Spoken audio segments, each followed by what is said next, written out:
যশোরের অভয়নগর উপজেলায় ব্যবসায়ীকে মাটিতে পুঁতে রেখে ৪ কোটি টাকা চাঁদা আদায়ের ঘটনায় বিএনপি নেতা আসাদুজ্জামান জনি গ্রেপ্তার হয়েছেন। একই সঙ্গে তার সহযোগী চালিশিয়া ইউনিয়নের ৫ নম্বর ওয়ার্ডের সাবেক ইউপি সদস্য তুহিনকে আটক করা হয়েছে। বৃহস্পতিবার ভোরে খুলনায় অভিযান চালিয়ে জনিকে গ্রেপ্তার করা হয়। গ্রেপ্তার হওয়া আসাদুজ্জামান জনি নওপাড়া বাজার গরুহাটা এলাকার কামরুজ্জামান মজুমদারের ছেলে, আর সাবেক ইউপি সদস্য তুহিন অভয়নগর উপজেলার চালিশিয়া ইউনিয়নের কোটা গ্রামের মাহমুদ শেখের ছেলে। পুলিশ জানিয়েছে দীর্ঘদিন ধরে জনি পলাতক ছিলেন।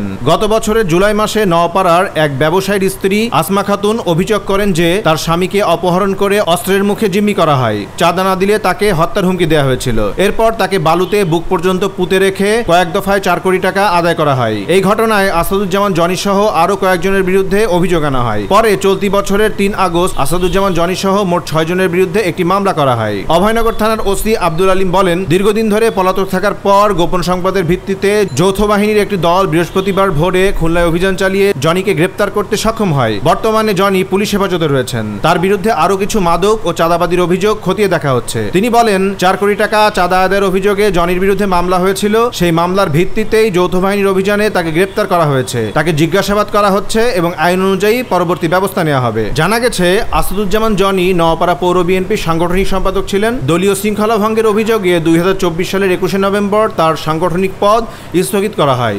নিউজ ডেস্ক, দৈনিক রানার।